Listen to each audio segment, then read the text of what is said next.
રાજકોટ શહેર પોલીસ દ્વારા વિવિધ પત્રકારિતા કરતા એવા પત્રકાર જે લોકો પાસેથી ખંડણીની માંગણી કરે છે એવા માણસો વિરુદ્ધ અમે ઝુંબેશ હાથ ધરી હતી. માનનીય સીપી સર અને માનનીય એડિશનલ સીપી સર દ્વારા રાજકોટ શહેર ક્રાઇમ બ્રાન્ચને સૂચના આપવામાં આવેલ હતી કે એવા ખંડણીખોર પત્રકારો વિરુદ્ધ જેટલી પણ એપ્લિકેશન્સ હોય જેમાં ગુના બનતા હોય એમાં ગુના દાખલ કરવા માટે સૂચના આપવામાં આવેલ હતી.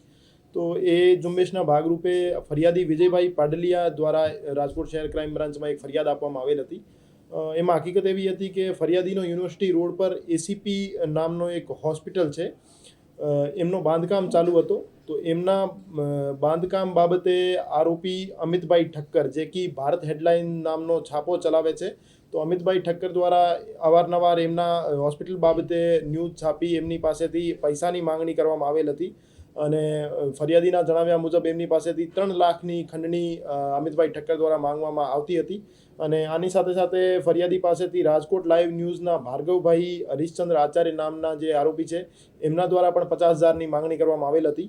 તો આ બનાવને ધ્યાને લઈ રાજકોટ શહેર ક્રાઇમ બ્રાન્ચમાં 308(4), 356 અને 54 આ બીએનએસના સેક્શન્સ મુજબ 3 આરોપીઓ વિરુદ્ધ એક ગુનો દાખલ કરવામાં આવેલ છે.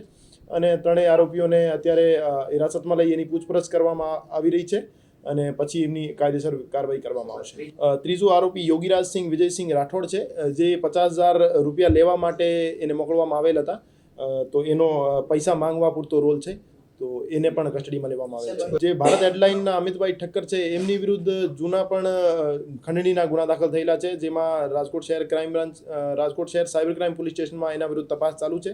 જેમાં એક ડૉક્ટરના ન્યૂડ વિડીયોઝ રેકોર્ડ કરી એને બ્લેકમેલ કરવામાં આવેલ હતા અને પૈસાની માંગણી કરવામાં આવેલ હતી. એને જે ખંડણી માંગનાર જે છાપાના ઓનર છે એના વિરુદ્ધ કાર્યવાહી કરવા માટે અમે પ્રેસ રજિસ્ટ્રાર જનરલ ઓફ ઇન્ડિયાને લખ્યું છે અને એમની પાસેથી જે માહિતી આવશે એના આધારે એમના વિરુદ્ધ જે એના રજિસ્ટ્રેશન અને એના લાયસન્સ સસ્પેન્ડ કરવાની અને કેન્સલેશનની પ્રોસિજર પણ હાથ ધરવામાં આવશે.